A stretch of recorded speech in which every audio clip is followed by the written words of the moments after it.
copy of your agenda, and I realize this is the last day, yes? Like, this is so I will try not to screw up what's probably been a terrific experience. And also, I just want to say there are a lot of familiar faces in the room, so it's terrific to be here. I think this would be as close to preaching to the converted as it gets. So, so rather than doing too much preaching, this is what grit predicts.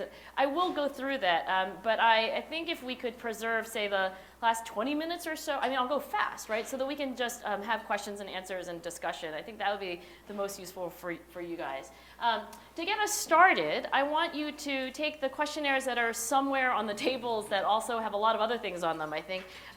So if you dig through and find the pieces of paper that look like this, that is the grit scale, a version of the grit scale that we actually use in research. And my point of distributing this is so that you can quickly score yourself. It shouldn't take you more than 2 minutes. And I'm not collecting these, and you can keep your grittiness to yourself or your lack thereof. But just to give you a really concrete sense of what it is that I mean by grit. So 5 of these questions that you're answering are about good old-fashioned perseverance, working hard, overcoming adversity, not staying disappointed for long. And then the other 5 questions, I think, are less obvious. It's interesting when you talk to young people, I guess because they've been told that all their lives, it's not that they disagree, but they don't find that very surprising.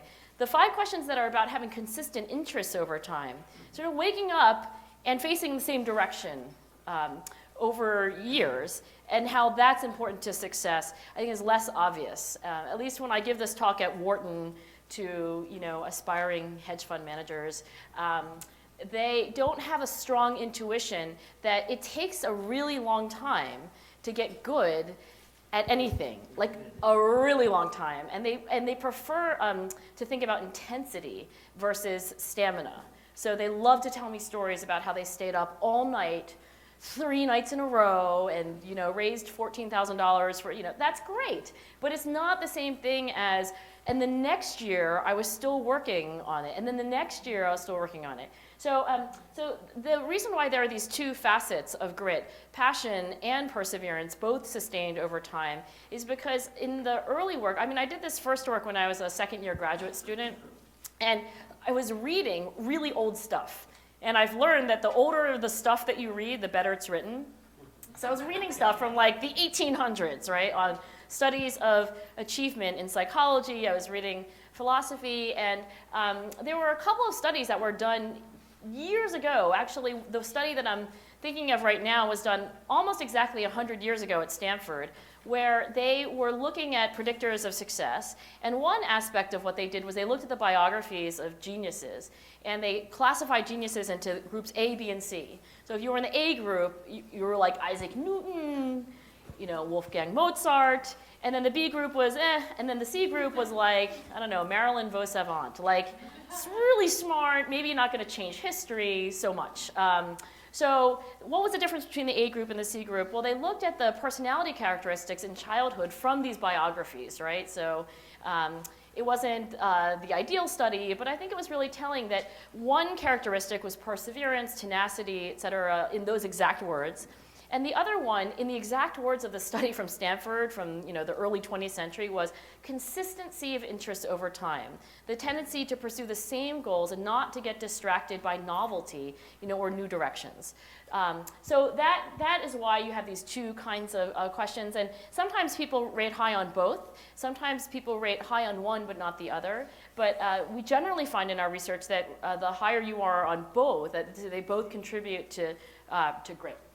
So if you turn over your questionnaire, you can look to see how you compare to a sample of thousands of men and women who answered this questionnaire on the internet. There are all kinds of problems with these measures, but we'll save that for the Q&A. This is actually what we use in most of our research. Yourself. The only thing that I see that is distinctly different about me is I'm not afraid to die on a treadmill, right? I will run. You would not be outworked. I will not be outworked. Right. Period. Yeah. You might have more talent than me. You might be smarter than me. You might be sexier than me. You might be all of those things. You got it on me in 9 categories.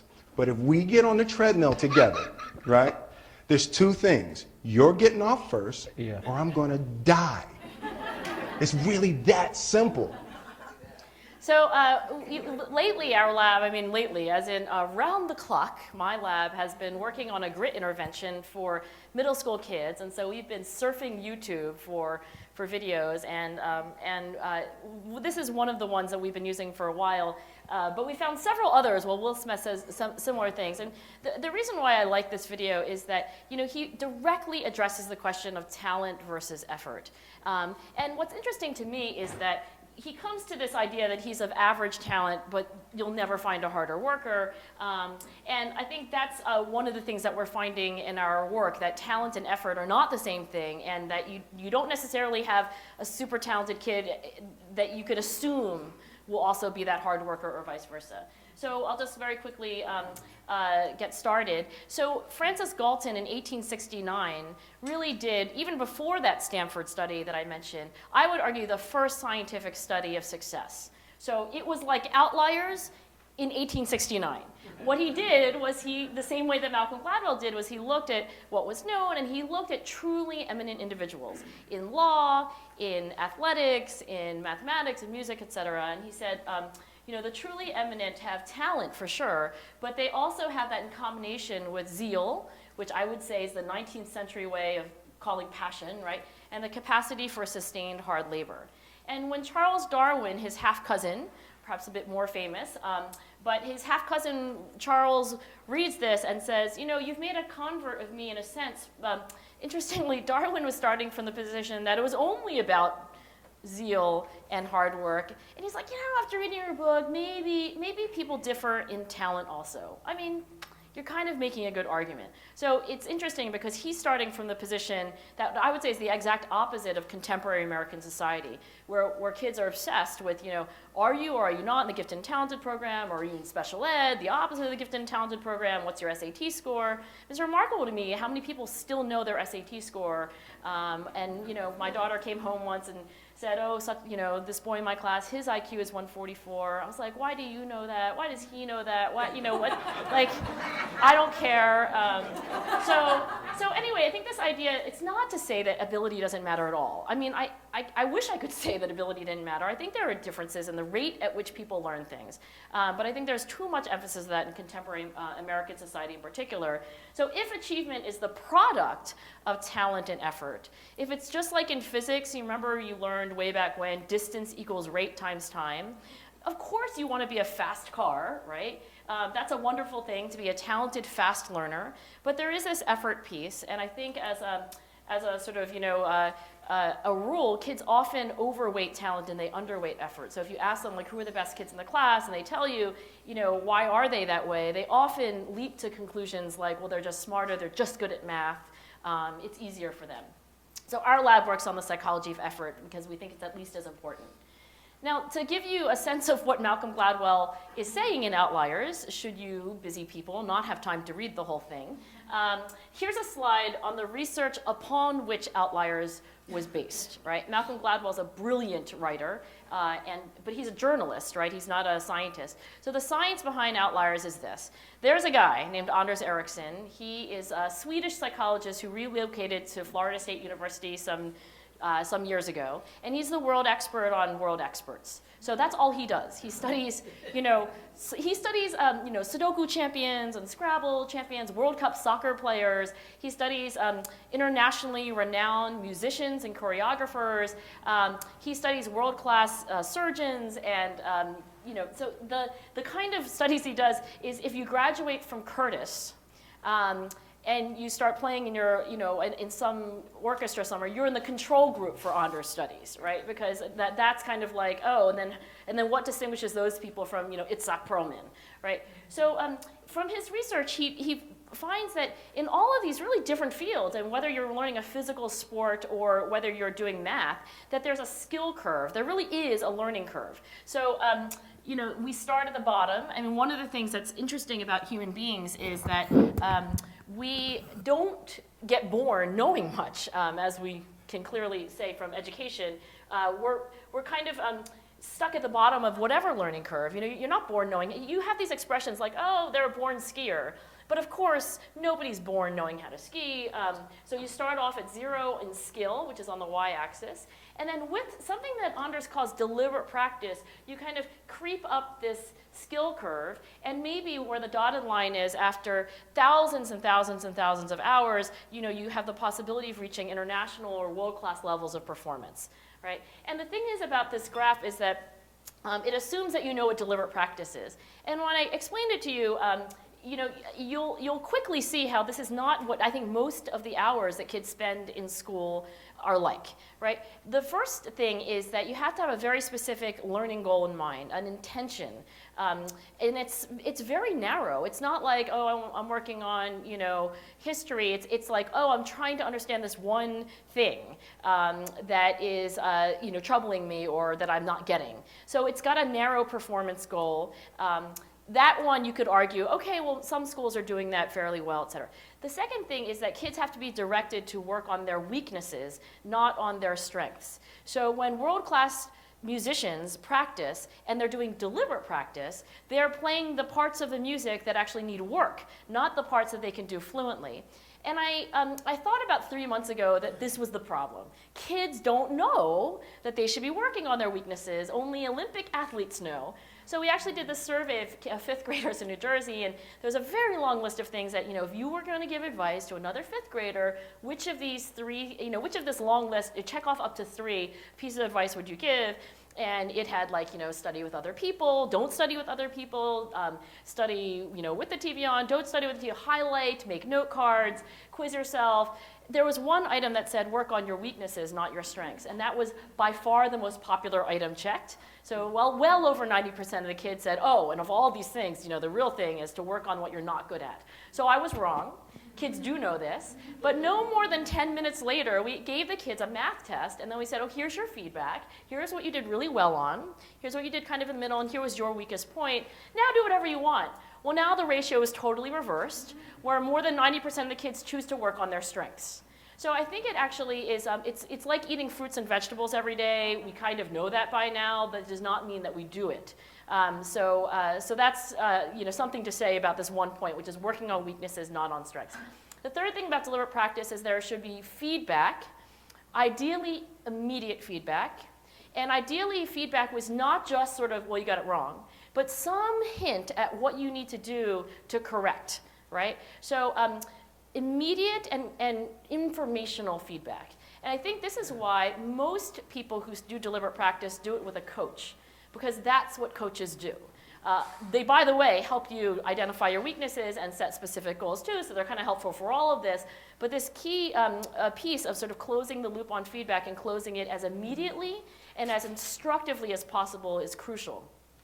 The fourth thing about deliberate practice across all the fields that Anders studies is that it's repeated and repeated and repeated over days and years until strengths actually emerge. So weaknesses become strengths. What was difficult and required all of your attention at one point, you can now do on autopilot. So my husband, who, well, he used to play viola kind of seriously, and now he's just like the rest of us, tired and over-caffeinated. So he doesn't play viola all that well anymore, but he does have a viola teacher, and he goes and does his lessons.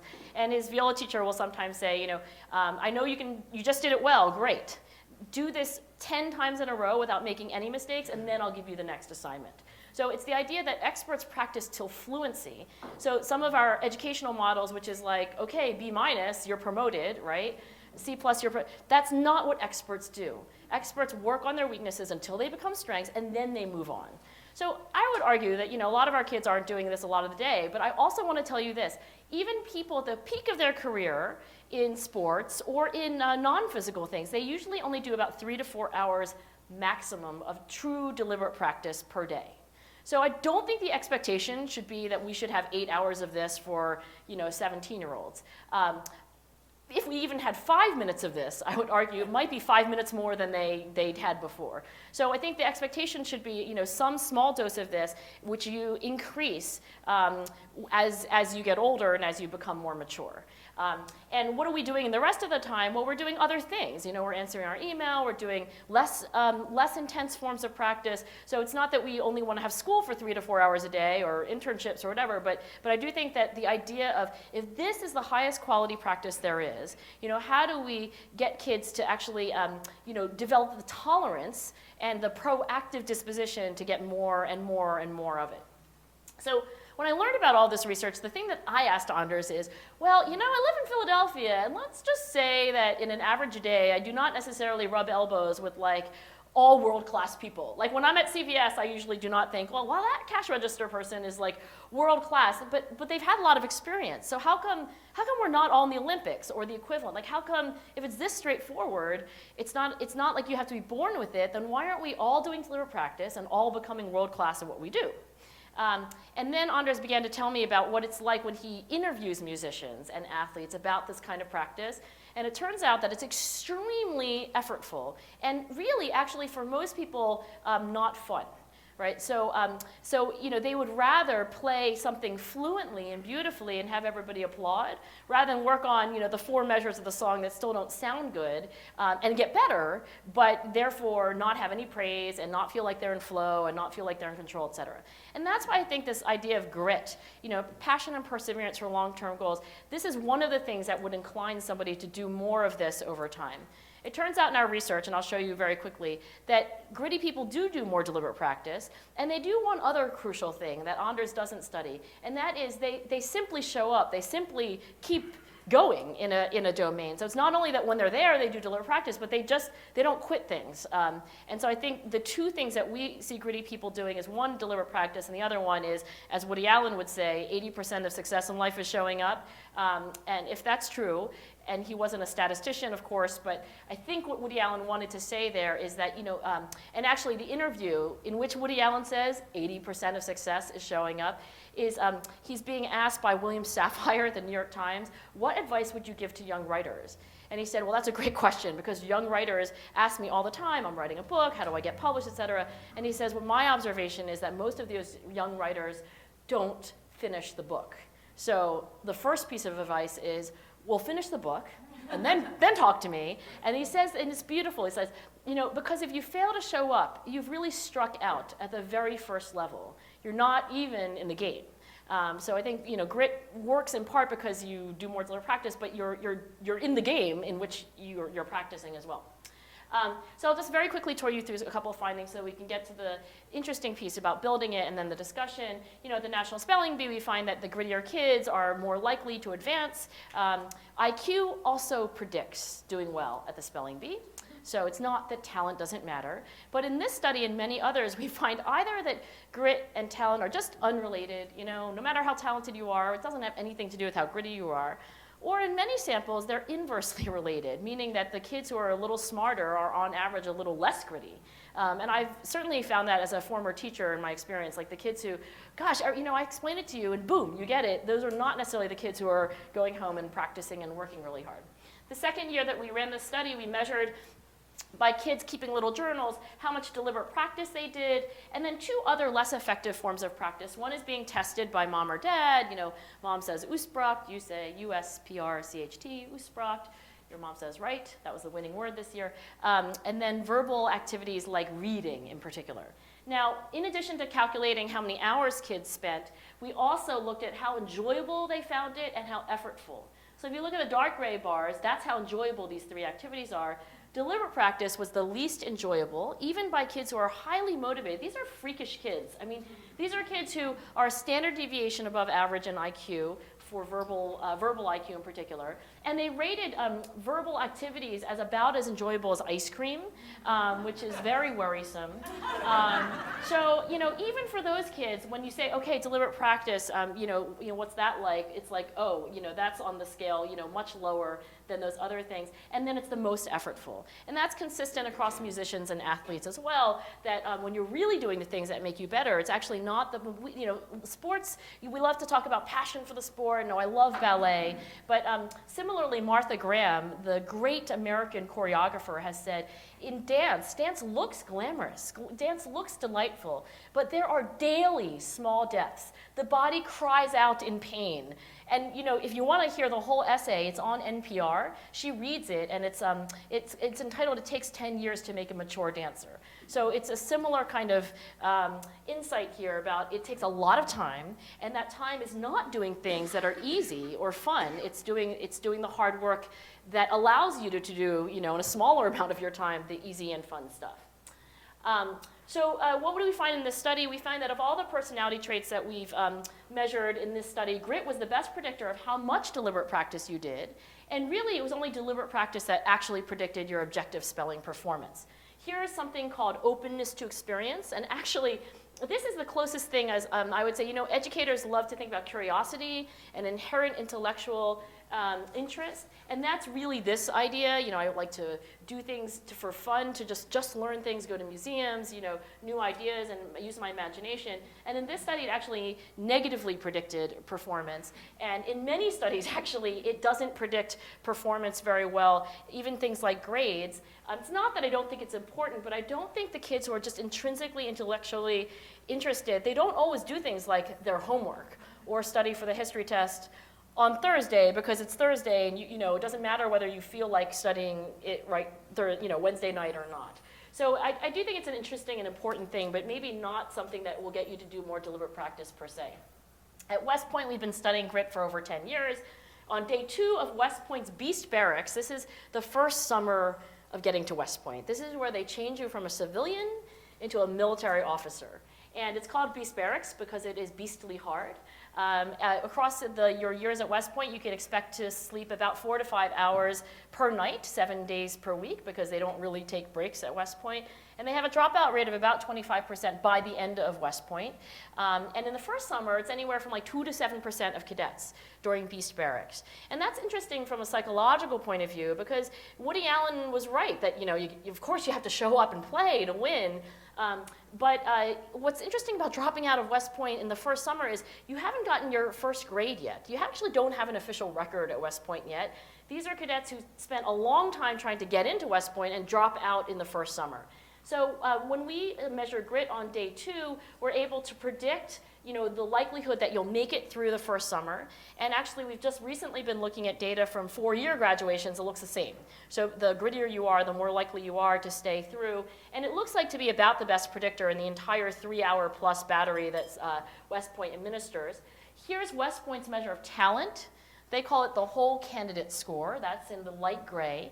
And it is mostly your SAT score, a little bit of your GPA, a little bit of expert readings of leadership potential, whatever those are, and then physical talent, right? So, how fast you can run, how many sit-ups you can do, et cetera. And there is no relationship between this measure of talent and showing up.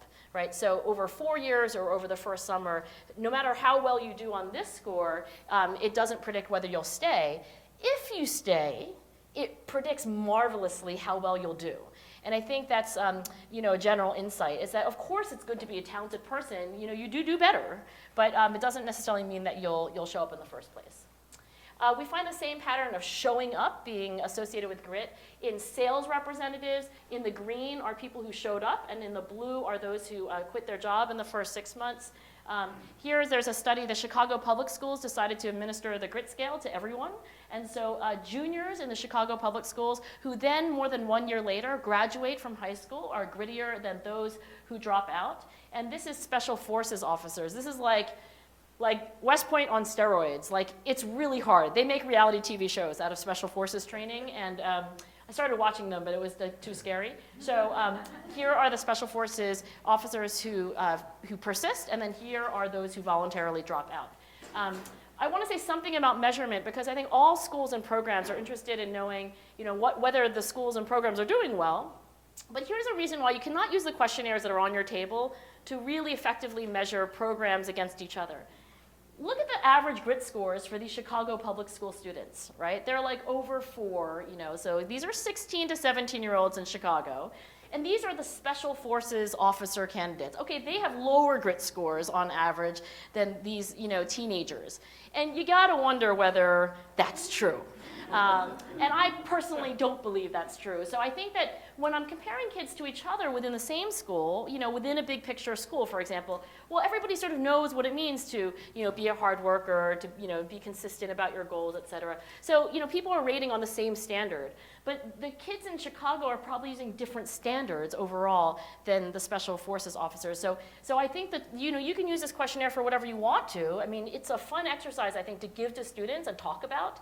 But I don't necessarily can take the numbers as seriously of like, oh, the KIPP schools have an average of 4.1, and the big picture schools have an average of 4.2. I guess that means, that these schools are more gritty than those schools for this reason.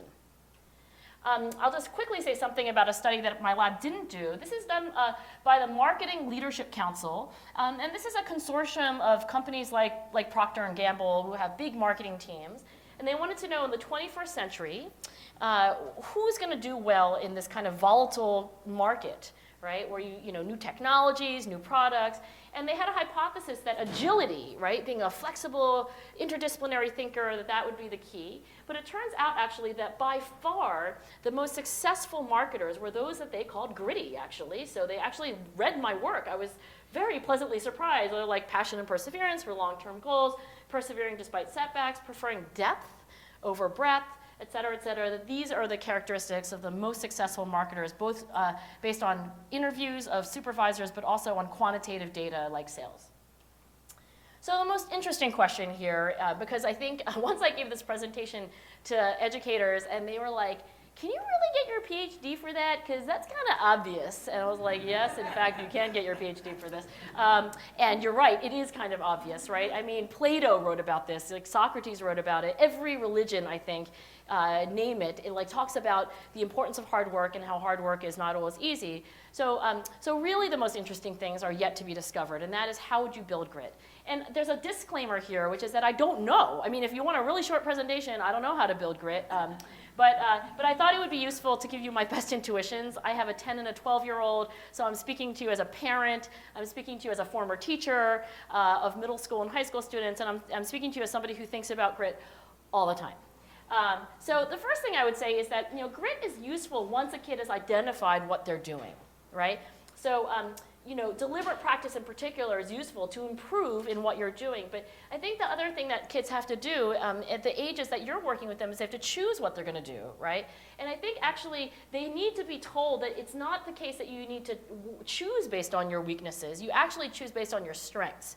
And this expression, I think it comes from rowing, or at least from sports. Race your strengths, train your weaknesses.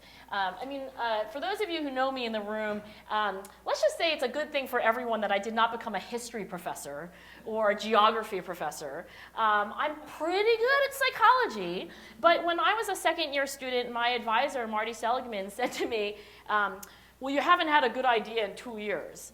And I was like, well, I've only been here 2 years, so that's not good. But then he went on to be more specific, which was helpful. And he was like, well, you don't think theoretically. I mean, you get data and you know all the statistics and you can get every parent to sign their consent form. But a lot of psychology is thinking of a theoretical model.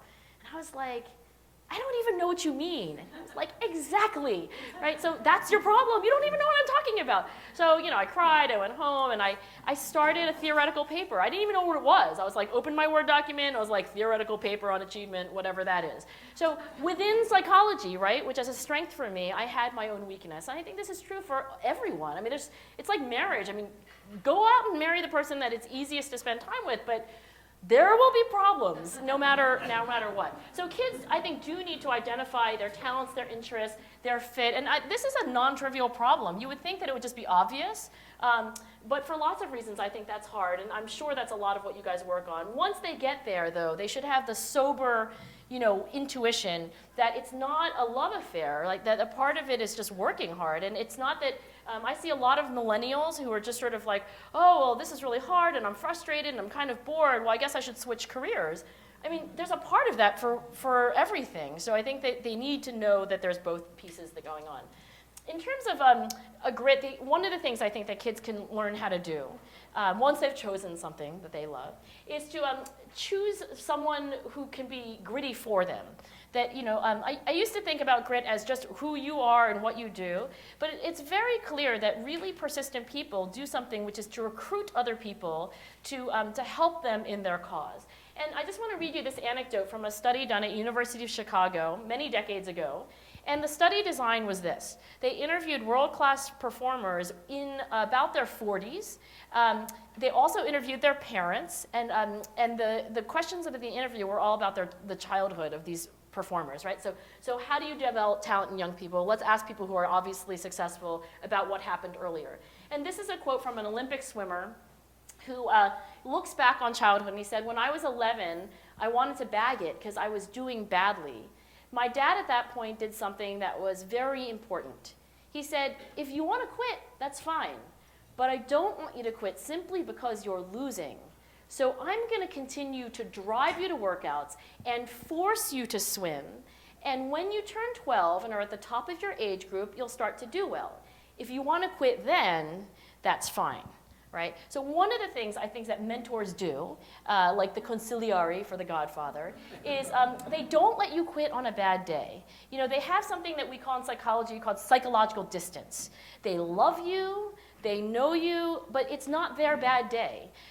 So when I went home and cried to my husband, who Emily and David know very well, he felt badly for me, but it wasn't, he had some objectivity. He was like, this is not the day to transfer to medical school, which was my idea. I was like, just go back to medical school, or go to medical school. And so anyway, I think that's a crucial aspect here. Grit is not just about the self. The grit is about others, but it's your responsibility to recruit those others. One quick anecdote, there's a wonderful professor at Bryn Mawr named Rhonda Hughes, who is, let's say, old enough to have only gone into math because she failed stenography. So she couldn't be a secretary, and at that time it's like, well, you're either going to be a secretary or a nurse. She didn't think she'd be a good nurse. She goes down to the guidance department. She's now actually retired at Bryn Mawr. It's been a long career. And so she goes down to the guidance department, and they're like, is there anything you can do? I mean, you can't type. She's like, I can do math. And they're like, okay, fine, you'll do math. If you can't type, you'll become a math professor. So anyway, she tells the story of, being a woman in mathematics, and actually she now runs programs trying to get PhD level women and disadvantaged and underrepresented minorities into math professorships at elite schools. And she says that one of the things that really made a difference was that at every stage in her career, and there were plenty of failures, 29 rejection letters from graduate schools, that kind of thing, that there was always some other person. And it wasn't always an older person either. It wasn't always like a mentor. Sometimes it was like somebody in the same program, but there was always someone who would be listening to her on that bad day that she would, of course, have. So I think that's important. In terms of other psychological ingredients of grit, maybe the best established, I'm kind of joking, but I'm kind of not joking when I say that Carol Dweck is surpassing Freud in terms of, her celebrity among educators. And this is her book, Mindset. What does Carol Dweck mean by mindset? She means that if you have a growth mindset, you truly believe that people can change. And in particular, she focuses on intelligence, but her recent work focuses on believing other things change. I mean, do you really believe that people's interests could change or that their personalities could change? That's a growth mindset. And fixed mindset is believing that, you are who you are, you can't change people, there's nothing that you can do.